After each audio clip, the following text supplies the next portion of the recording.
Syllabus के बारे में पता होना चाहिए कि आपके कोर्स में क्या क्या सिलेबस में क्या क्या है और किस तरीके से कितने मार्क्स का है। तो जैसे आपको पता है कि जो हमारा पेपर है वो सेक्शन ए बी और सी के अंदर आता है। तो पहले हम एक बार फॉर्मेट देख लेते हैं कि पेपर का हमारा फॉर्मेट कैसा है या पेपर को आप कैसे अटैम्प्ट करेंगे। तो जो हमारा सेक्शन है उसमें पहला क्वेश्चन होता है use of items in your own sentence. इसमें से चार आते हैं जिसमें से आपको दो अटैम्प्ट करने होते हैं। मतलब एक वर्ड दे रखा होता है, इसको आपको सेंटेंस बनाना होता है इसका। दूसरा है meaning of the legal phrase. एक लीगल फ्रेज दे रखा होता है, जो चार होते हैं जिसमें से दो आपको अटैम्प्ट करने होते हैं। मतलब चार में से कोई दो करने होते हैं। लीगल टर्म्स आती हैं जो चार आती हैं जिसमें से कोई दो अटैम्प्ट करनी होती है आपको। वन वर्ड सेंटेंस, एक सेंटेंस दे रखा होता है उसके लिए वन वर्ड लिखना होता है। वन वर्ड के मतलब अंदर वो सेंटेंस का पूरा मीनिंग निकल जाता है। और वो आपके चार आते हैं जिसमें से आपको दो करने होते हैं। लैटिन मैक्सिम, ये भी चार आते हैं, दो आपको अटैम्प्ट करने होते हैं। तो ये हो गया आपका सेक्शन ए। अब सेक्शन बी की अगर हम बात करें तो बिजनेस नोटिस या लीगल रिपोर्ट एक क्वेश्चन आता है नंबर 6 में आपके पास। नंबर 7 आपका आता है जॉब लेटर या फिर रिज्यूम राइटिंग। या जॉब लेटर आएगा तो रिज्यूम में लिखना पड़ेगा साथ साथ, लेकिन कई बार सिर्फ रिज्यूम लिखने के लिए आ जाता है, रिज्यूम राइटिंग करने के लिए आ जाता है एग्जाम में। तो क्वेश्चन नंबर जो 8 है वो आता है आपका बिजनेस लेटर। अब यहाँ पे जो बिजनेस लेटर है वो बिजनेस से जुड़े हुए लेटर हैं। जैसे बिजनेस के लिए कोई इंक्वायरी करना है, बिजनेस के लिए किसी चीज़ का कोई ऑर्डर देना है, बिजनेस में कोई सेल परचेज करना है या माल को स्टॉप करना है, या माल इन ट्रांजिस्ट है, गुड्स इन ट्रांजिस्ट है, उसकी इन्फॉर्मेशन देनी है। ऐसे बहुत सारे बिजनेस लेटर है, लेकिन नॉर्मली इंक्वायरी लेटर ज़्यादा आता है बिजनेस का, बिजनेस इंक्वायरी लेटर ये ज़्यादा आता है। तो ये टोटल हो गए आपके 6 7 8, तीन क्वेश्चन हो गए सेक्शन बी के। इसमें से आपको कोई दो क्वेश्चन अटैम्प्ट करने होते हैं सेक्शन बी के अंदर से। सेक्शन सी में जो है आपका क्वेश्चन नंबर 9 होता है ऐसे राइटिंग ऑन लीगल टॉपिक। किसी भी लीगल टॉपिक पर ऐसे लिखने के लिए आ जाता है 200 शब्दों में कम से कम। उसके बाद क्वेश्चन नंबर 10 11 12 और 13, ये चार क्वेश्चन लिटरेचर के होते हैं। तो सेक्शन सी में टोटल आते हैं आपके 5 क्वेश्चन जिसमें से आपको 3 अटैम्प्ट करने होते हैं। तो 3 का अटैम्प्ट करने का मतलब ये है कि आप लिटरेचर से पूरा सेक्शन सी अटैम्प्ट कर सकते हैं। तो 60 मार्क्स की लिटरेचर हो गई, 20 मार्क्स के लेटर हो गए, मतलब 80 मार्क्स का पेपर तो ये हो गया। बाकी 20 मार्क्स के ये है आपके legal term, legal phrases, legal one word sentence और लीगल मैक्सिम्स और आइडिम्स। ये आपके टोटल 20 मार्क्स का पेपर है। इस तरह से टोटल आपका 100 मार्क्स का पेपर बनता है। अब जो पहले मैंने आपको ये दिया है 150 most important legal maxim, legal terms या लीगल फ्रेसेस कहते हैं इनको। ये लीगल मैक्सिम्स ही होते हैं वैसे, जो लैटिन भाषा में होते हैं। इनको यूज़ किया जाता है जब हम लोग अपना वो केस की फ़ाइल तैयार करते हैं उसके अंदर। तो इसको आप एक बार पढ़ लेना और जितने आपसे मैक्सिमम याद हो सकते हैं उतने याद कर लेना, क्योंकि ये 150 ही नहीं है, ये और भी ज़्यादा है।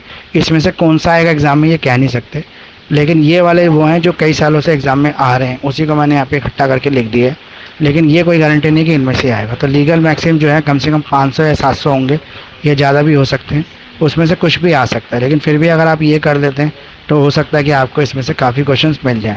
तो सेक्शन ए जो है वो आपके वो श्योरिटी के ऊपर आपको डिपेंड नहीं हो सकते उसकी, कि जो आएगा वो आप कर ही लेंगे। लेकिन फिर भी सेक्शन ए को हम छोड़ नहीं सकते ऐसे पूरी तरीके से, क्योंकि 20 मार्क्स का है। लेकिन ये मान के चलो कि इसमें से 10 मार्क्स का पेपर तो आपको आ जाएगा, और 10 मार्क्स का थोड़ा डिफिकल्ट आएगा। तो जितने भी ये लीगल मैक्सिम है इनका हम कल एक बार रीडिंग करेंगे। अभी हम इसके बाद से शुरू कर रहे हैं, सेक्शन ए के बाद से सेक्शन बी से शुरू कर रहे हैं अभी फ़िलहाल।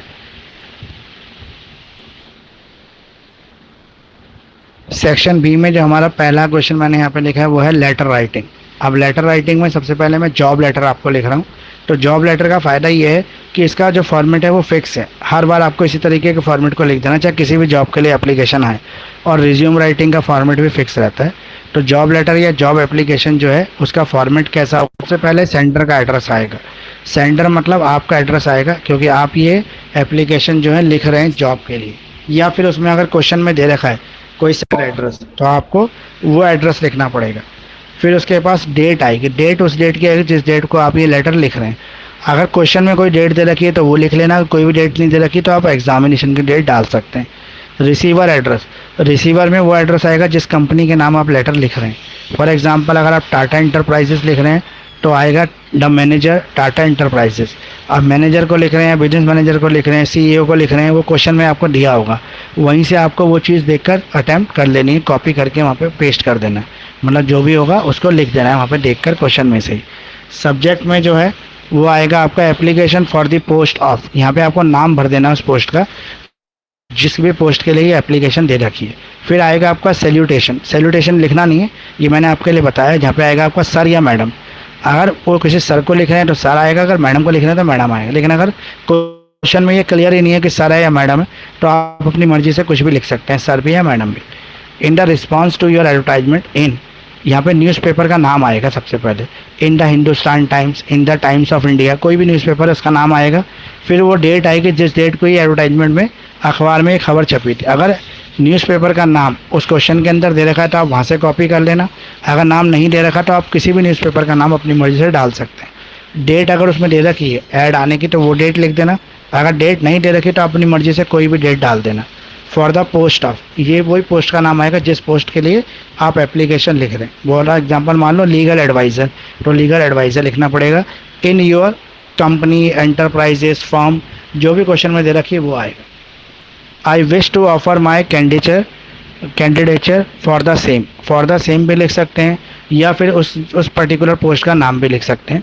आई एम हार्ड वर्किंग, मैं हार्ड वर्किंग हूँ, ऑनेस्ट हूँ और पंचुअल हूँ। ये एक लाइन है जिसमें आपने बता दिया कि अगर आप मुझे जॉब देंगे तो मैं एक हार्ड वर्किंग एम्प्लॉई हूँ, ईमानदार एम्प्लॉई हूँ, पंचुअल हूँ, ताकि देने वाले को ये लगे कि कुछ एसेट्स है जो वो कंपनी के लिए अर्न कर रहे हैं। तो यहाँ तक आपका फॉर्मेट जो है सेम ही रहेगा।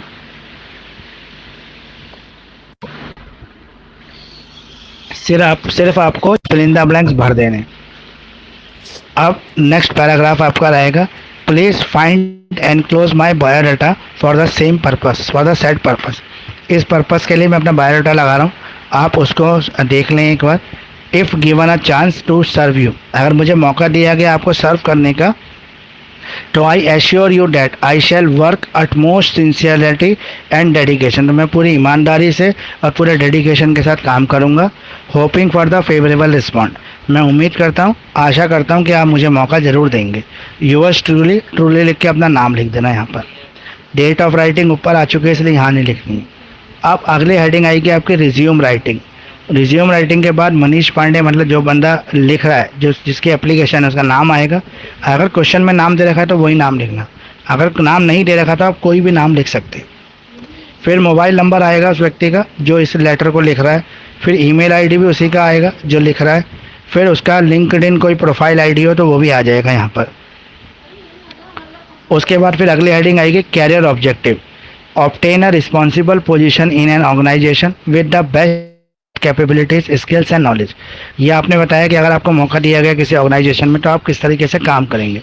फिर आपकी एजुकेशन क्वालिफिकेशन आ गई, जैसे आपने डिप्लोमा किया है इलेक्ट्रिकल इंजीनियरिंग तो वो आ जाएगा। अगर पोस्ट जिस तरीके की उस तरीके की क्वालिफिकेशन लिखना, नहीं तो अपने 10th 12th की क्वालिफिकेशन लिख देना, ग्रेजुएशन की क्वालिफिकेशन लिख देना, ये तीनों क्वालिफिकेशन आ जाएगी आपकी। फिर आएगी आपकी प्रोफेशनल स्किल। प्रोफेशनल स्किल में आपका आएगा बेसिक नॉलेज ऑफ कंप्यूटर, कि आपको कंप्यूटर की बेसिक नॉलेज है, या आपने कोई कंप्यूटर कोर्स किया है तो उसका नाम लिख देना कि basic computer course on data entry, या एक्सेल और एमएस वर्ड, या एडवांस एक्सेल, जो भी कोर्स आपने किया है वो कोर्स आप यहाँ पे लिख सकते हैं। इसके अलावा आप अपनी टाइपिंग स्पीड बता सकते हैं कि आपकी कितनी टाइपिंग स्पीड है, तो यहाँ पर आपने अपनी टाइपिंग भी स्पीड बता दी, 40 वर्ड्स पर मिनट आपकी स्पीड है टाइपिंग में। अब है वर्क एक्सपीरियंस, अगर कोई भी आपका वर्क एक्सपीरियंस है तो वो बता दें। अगर वर्क एक्सपीरियंस नहीं है तो आप कुछ भी ना लिखे, इस कॉलम को हटा दें। तो आप अगला आएगा आपका सेल्फ कॉन्फिडेंस, पंचुअलिटी और patience, positive attitude, hard working, quick learner, effective communication skill. ये सिर्फ हेडिंग से, मतलब इसके आगे कुछ लिखना नहीं है, ये सब आप लिख देंगे ताकि आप अपनी क्वालिटीज़ बता रहे हैं कि आपके अंदर किस किस तरह की क्वालिटीज़ है। ये वर्क एक्सपीरियंस में ही आ जाती हैं। अब है आपका पर्सनल इन्फॉर्मेशन, जिसमें फादर नेम आएगा, डेट ऑफ बर्थ आएगी, आपका जेंडर आएगा मेल या फीमेल, और नेशनैलिटी आएगी, जो आप इंडियन है, ऑस्ट्रेलियन है, अमेरिकन है, कौन है। फिर मैरिटल स्टेटस आएगा, मैरिड है, अनमैरिड है। फिर लैंग्वेज, आप भाषाएं कौन कौन सी जानते हैं, इंग्लिश, हिंदी, पंजाबी, जो भी भाषा आप जानते हैं वो आप यहाँ पे लिख देंगे। फिर आपकी हॉबीज़ आएंगी कि आपकी हॉबीज़ कौन कौन सी हैं।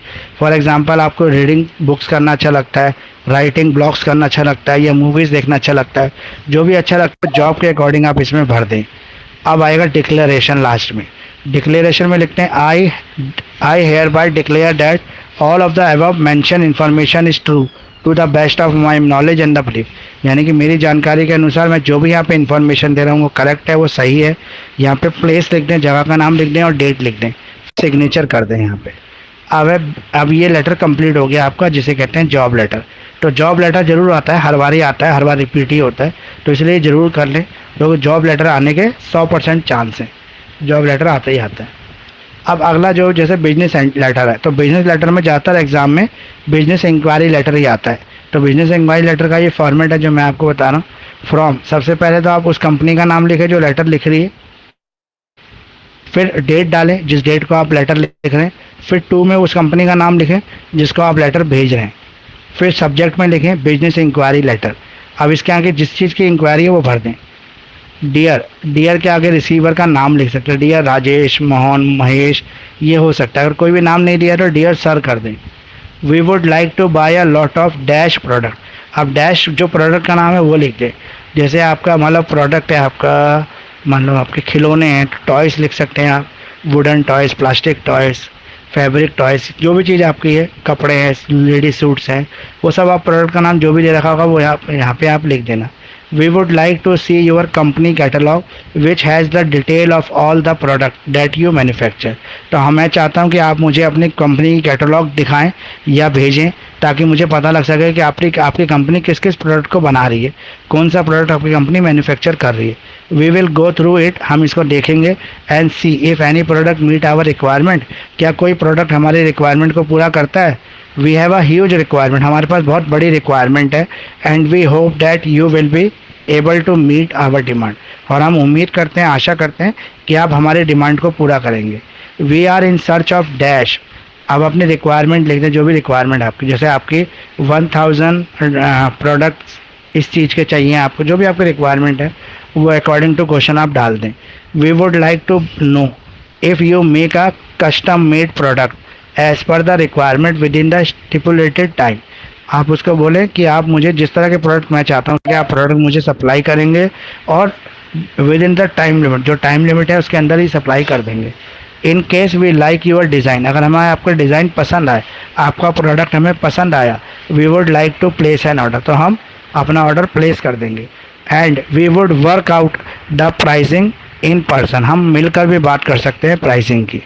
We could send one of the representative from our end to oversee the product and finalise the price, हम अपने एक रिप्रेजेंटेटिव को भेजेंगे जो आपके पास आएगा और प्रोडक्ट को देखने के बाद फाइनलाइज कर देगा।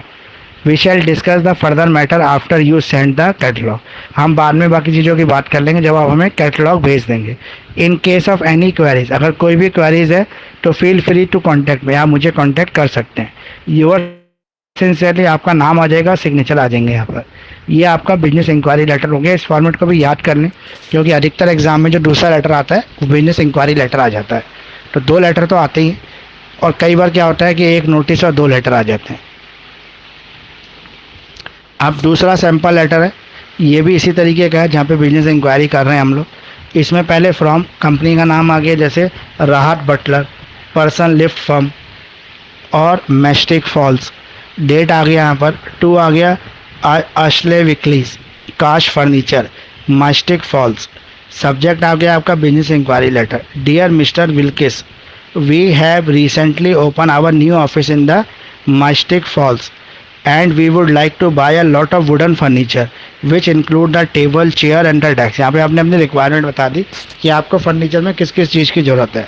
we would like to see your company catalog which the detail of all furniture that you manufacture। हम चाहते हैं कि आप हमें कैटलॉग भेजें जिसमें डिटेल हो कि आप किस किस फर्नीचर के अंदर डील करते हैं। we will go through it, हम इसको देखेंगे और अपना ऑर्डर जो है वो प्लेस करेंगे, आपको प्रोडक्ट की रिक्वायरमेंट बताएंगे। We have a huge requirement, हमें बहुत बड़ी रिक्वायरमेंट है। We hope that you would be able to meet our demand, हम आशा करते हैं कि आप हमारे डिमांड को पूरा कर पाएंगे। We are in search of the modern compact and sturdy furniture for our office. जो कॉम्पैक्ट फर्नीचर चाहिए हमें अपने ऑफिस के लिए, जो मॉडर्न फर्नीचर हो। We would also like to know that if you make the furniture on demand और if you could design a new furniture for our office as per the requirement within the stipulated time, क्या आप हमारे ज़रूरत के हिसाब से furniture को design भी कर सकते हैं या हमारी ज़रूरत के हिसाब से फर्नीचर बना भी सकते हैं। अगर ऐसा कर सकते हैं तो आप हमें बता दें। In case we like your design, अगर हमें आपका डिज़ाइन पसंद आया, आपका प्रोडक्ट पसंद आया, तो हम उसको डेफिनेटली परचेज़ कर लेंगे। We shall discuss the further matter after you send the catalogue. हम आगे जो है मैटर को डिस्कस भी कर लेंगे, रेट को डिस्कस कर लेंगे जब आप हमें कैटलॉग भेजेंगे तब। In case of any queries, अगर कोई भी क्वेरी है तो आप मुझसे कांटेक्ट कर सकते हैं। तो यूअर्स ट्रूली राहत बटलर। ये क्वेश्चन हो गया जो मैंने अपने ऊपर वाले फॉर्मेट के ऊपर बेस करके आपको बताया। अब एक और है, आपके इंक्वायरी लेटर आ जाता है जो टीचर की, जैसे जॉब है किसी स्कूल में खाली है तो जॉब का इंक्वायरी लेटर आ जाता है एग्ज़ाम में। मतलब इंक्वायरी लेटर तो है लेकिन जॉब का इंक्वायरी लेटर है। किसी कंपनी में कोई नौकरी खाली है तो आप कंपनी से लेटर लिख के पूछ रहे हैं कि आपकी कंपनी में ऐसी कोई रिक्वायरमेंट है, अगर है तो मैं अवेलेबल हूँ, आप मुझे रख सकते हैं। तो ऐसी चिट्ठियाँ एचआर मैनेजर को लिखी जाती हैं कंपनी के। तो इसलिए यहाँ पर आया HR manager, LM academy, Whitefield, Bangalore. Subject क्या है इसमें? Enquiry for English instructor position, यानी कि इंग्लिश टीचर की पोजीशन के लिए इंक्वायरी कर रहे हैं। सर और मैम आपने दोनों ही लिख दिया क्योंकि आपको पता नहीं है कि एचआर सर है या मैम है। तो सी माई डिटेल ईमेल, आप मेरे ईमेल को डिटेल में देख सकते हैं जो मैंने 28 दिसंबर 2021 को आपको भेजी थी। I would like to ask about the vacancy of the English teacher at your esteem educational institution. क्या आपके एजुकेशन इंस्टीट्यूशन के अंदर कोई टीचर की जॉब खाली है? I finish the studying at the graduate in the English.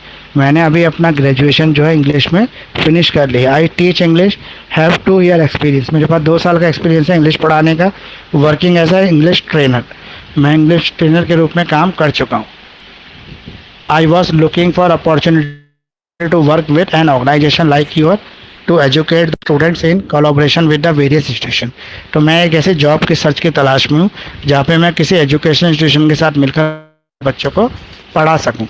I would like to know, मैं ये जानना चाहता हूँ more about the position and other related matters, कि जो मतलब आपकी कंपनी में क्या पोजीशन होगी मेरी, या किस तरीके से मेरा काम जो है वो देखा जाएगा, रखा जाएगा। तो send me a pamphlet to find out the more about your organisation. तो मुझे पैम्पलेट भेजें ताकि मैं आपके ऑर्गेनाइजेशन के बारे में और भी जानकारी हासिल कर पाऊँ। I look forward to hearing from you soon. मैं आपसे जल्दी ही कुछ अच्छी खबर सुनना चाहता हूँ। I have including a copy of my updated resume. मैं साथ में अपना रिज्यूम भी लगा रहा हूँ ताकि आप उसको देख सकें। तो ये जॉब की इंक्वायरी लेटर है जिसमें आप जॉब की इंक्वायरी करना है। इसके साथ आपका रिज्यूम राइटिंग भी आएगा, यानी कि बायोडाटा भी आपको साथ लगाना पड़ेगा इसकी। तो यहाँ तक आपको लेटर समझ में आ गया? लेटर में कोई दिक्कत है? 3 तरह के लेटर मैंने आपको बता दिए, एक तो जॉब लेटर, एक बिजनेस इंक्वायरी लेटर और एक जॉब के इंक्वायरी लेटर जो होते हैं वो। तो इन तीनों तरह के जो लेटर हैं इसमें कोई कोई आपकी क्वेरी है या कोई आपकी कन्फ्यूज़न है तो आप मुझे बता दो एक बार। कोई कन्फ्यूज़न नहीं है तो इन फॉर्मेट्स को आप लोग अच्छी तरह से रट लेना, क्योंकि अगर आप ये फॉर्मेट रट लोगे तो आपको एग्ज़ाम में दिक्कत नहीं होगी, प्रॉब्लम नहीं होगी। यही सर आपके जो एग्ज़ाम के पॉइंट ऑफ व्यू से ज़रूरी है। बताइए। अच्छा सर, इसकी ना रिकॉर्डिंग एक बारी भी डाल देना आज की क्लास की भी। हाँ, डाल दूंगा आज की। तो अगला है हमारा, जो इसमें अगला आ रहा है वो है बिजनेस नोटिस। तो बिजनेस नोटिस जो उसका भी एक फॉर्मेट होता है आपका। नोटिस कौन से लिखे जाते हैं हम लोग बिजनेस में? जो एम्प्लॉय को कोई इन्फॉर्मेशन देनी है या बिजनेस से जुड़े हुए जो भी लोग हैं उनको किसी भी तरह की कोई इन्फॉर्मेशन भेजनी है तो हम एक नोटिस लगा देते हैं अपनी ऑर्गेनाइजेशंस के अंदर। तो वो नोटिस किसी भी चीज़ के लिए हो सकता है। तो सबसे पहले इसका फॉर्मेट समझ लेते हैं क्या है। सबसे पहले आपकी ऑर्गेनाइजेशन का नाम आएगा, नेम ऑफ द ऑर्गेनाइजेशन, फिर एड्रेस आएगा ऑर्गेनाइजेशन का, एलॉन्ग विथ कॉन्टैक्ट नंबर आएगा और ईमेल एड्रेस आएगा। ये सारा आपका ऑर्गेनाइजेशन का आएगा। फिर हम नोटिस लिख देंगे, फिर नोटिस लिखेंगे, बड़े NOTICE नोटिस लिखेंगे, फिर डेट डालेंगे जिस डेट को ये नोटिस लिखा गया है। फिर notice is here given date, फिर नोटिस जो है यहाँ पे देने वाली जो कंपनी है उसके बारे में लिखेंगे कि वो नोटिस क्यों दिया जा रहा है, किस रीज़न की वजह से नोटिस दे रहे हैं वो लिखेंगे यहाँ पर। फॉर एग्ज़ाम्पल मान लो कि जो नोटिस है वो इसलिए दिया जा रहा है कि कंपनी के एम्प्लॉयज़ को इन्फॉर्म करना है कि यहाँ पर जो उनका DA है उसको कुछ चेंज किया जा रहा है, या DA के अंदर इंक्रीमेंट किया जा रहा है, या DA के अंदर कोई और चेंजेस लाए हैं। तो वो इन्फॉर्मेशन हम वर्कर को देना चाहते हैं। या फिर हमने कोई नया कंपनी का ब्रांच ऑफिस खोला है या कोई ट्रेनिंग सेशन चला रहे हैं वर्कर के लिए तो उसकी इन्फॉर्मेशन दे सकते हैं। या किसी तरीके की कोई और एक्स्ट्रा करिकुलर एक्टिविटीज़ वर्कर के लिए शुरू कर रहे हैं तो उसकी इन्फॉर्मेशन देने के लिए ये नोटिस लिखे जाते हैं। या फिर कोई ट्रेड एसोसिएशन के इलेक्शन हो रहे हैं, उनके इलेक्शन की डेट अनाउंस करनी हो तो उस तरीके से नोटिस दिए जाते हैं। अब इन नोटिस के अंदर कुछ एजेंडा नोटिस भी होते हैं, जहाँ पे हमको मीटिंग का एजेंडा बताना होता है कि मीटिंग क्यों की गई है। फॉर एग्जांपल डीए से संबंधित है, जहाँ पे डीए बढ़ रहा है घट रहा है उसका बताना है, तो उसका एक एजेंडा होता है, उसको एजेंडे को हमें डिक्लेयर करना पड़ता है कि जैसे सेंट्रल गवर्नमेंट का या दिल्ली गवर्नमेंट का नोटिस आया है, उसके साथ साथ हम अपनी कंपनी के डीए के अंदर बढ़ोतरी कर रहे हैं। जैसे गवर्नमेंट ने हमें बोला है कि 10% डीए बढ़ाना है बेसिक सैलरी का, तो हम 10% बेसिक सैलरी का डीए बढ़ा रहे हैं। ये सब आपको क्वेश्चन में मिल जाएगा, आपको अपनी तरफ से कुछ भी नहीं लिखना। आपको अपनी तरफ से सिर्फ यही चीज़ें लिखनी है जो मैंने फॉर्मेट में लिखी है। जैसे ऑर्गेनाइजेशन का नाम लिखना है, एड्रेस लिखना है, आपको कॉन्टैक्ट नंबर ईमेल एड्रेस लिखना है कंपनी का। ये बाकी चीज़ें जो यहाँ पे खाली खाली डैश डैश हैं, ये सब आपको क्वेश्चन में मिल जाएंगे। फिर नीचे लिखेंगे सेक्रेटरी, जो नोटिस लिखने वाला है वो सेक्रेटरी भी हो सकता है, वो मैनेजर भी हो सकता है, वो भी क्वेश्चन में लिखा होगा, वही लिख देना, उसका नाम लिख देना और सीसी कर देना ऑल मेंबर्स को। ये नोटिस का फॉर्मेट हो गया, जिसे बिजनेस नोटिस कहते हैं। बिजनेस नोटिस वैसे आपके एग्ज़ाम के पॉइंट ऑफ व्यू से देखें तो लेस इंपॉर्टेंट है, क्योंकि ज़्यादातर ये आए नहीं है, एक दो बार ही आया है। लेकिन सिलेबस में देखें तो बिजनेस नोटिस सिलेबस में दे रखा है, इसी वजह से मैंने इसका फॉर्मेट आपको दे दिया है। लेकिन अभी जो फ़िलहाल जो पेपर आ रहे हैं उसमें 3 लेटर आते हैं, पर्सनल लेटर भी आ रहे हैं, बिजनेस लेटर भी आ रहे हैं और जॉब लेटर भी आ रहा है। ये आ रहा है, जैसे पर्सनल लेटर जो है वैसे आपके सिलेबस में दे नहीं रखा, लेकिन फिर भी एक दो बार का क्वेश्चन का पैटर्न ऐसा है कि बिजनेस लेटर की जगह पर्सनल लेटर भी आया है। मतलब बिजनेस इंक्वायरी लेटर आ गया, जॉब लेटर आ गया, पर्सनल लेटर आ गया, 3 क्वेश्चन आ गए सेक्शन बी में। उसमें से आपको 2 अटैम्प्ट करने होते हैं, तो 2 आप कोई भी अटैम्प्ट कर सकते हैं, इसमें से 2 लेटर अटैम्प्ट कर सकते हैं कोई भी। अब है लीगल रिपोर्ट राइटिंग। अगला ये नोटिस कंप्लीट हो गया। लीगल रिपोर्ट किसे कहते हैं हम लोग? कौन सी रिपोर्ट लीगल रिपोर्ट होती है बताओ?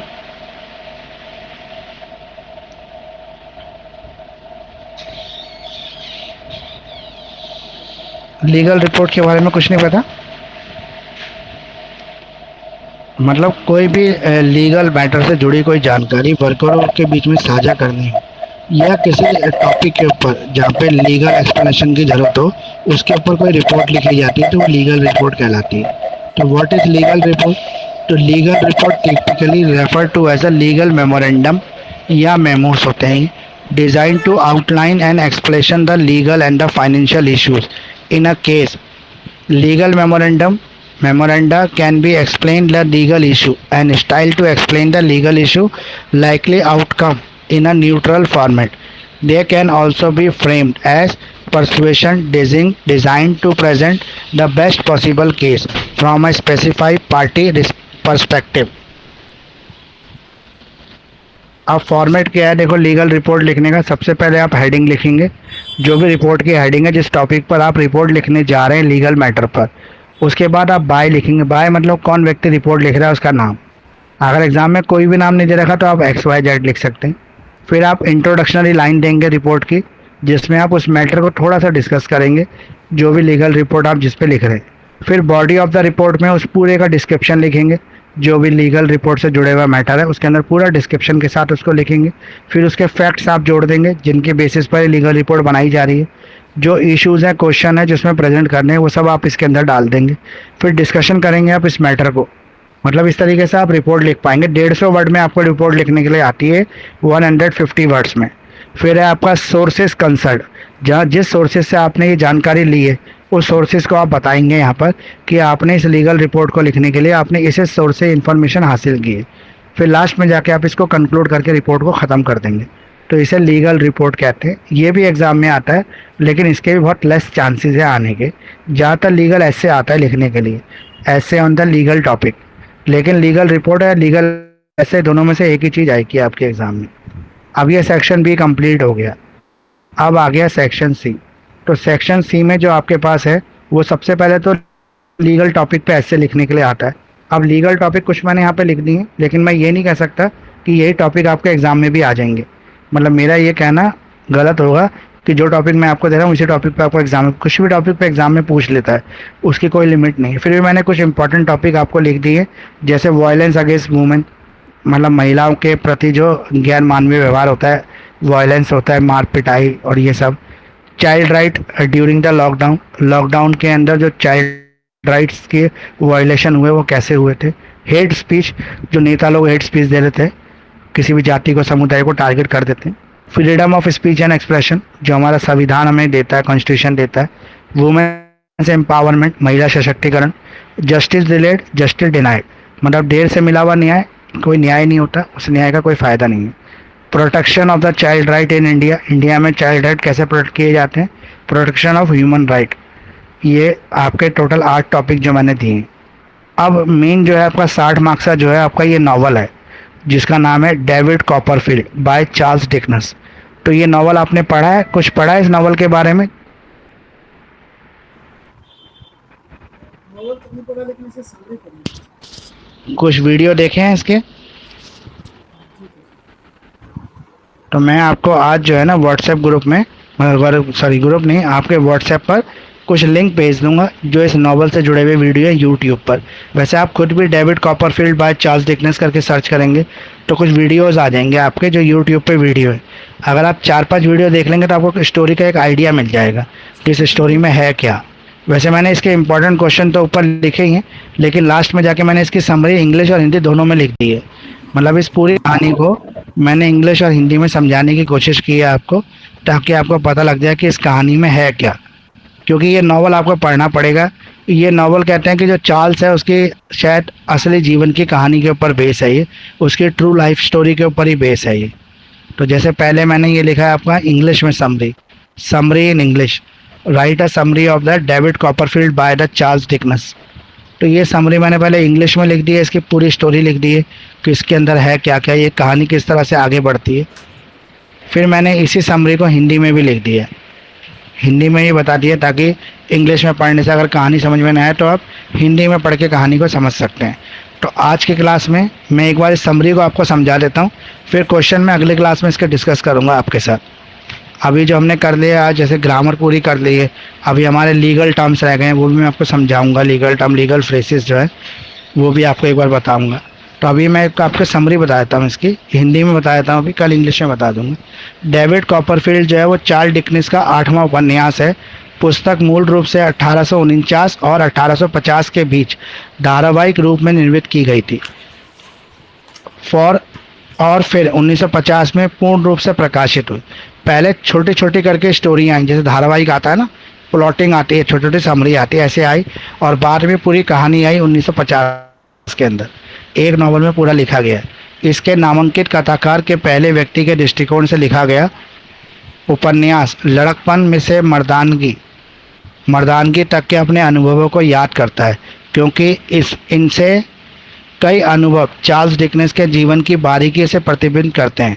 तो डेविड कॉपरफील्ड को व्यापक रूप से एक बिल्डू समलिंगन और एक आत्मकथानक उपन्यास दोनों माना जाता है।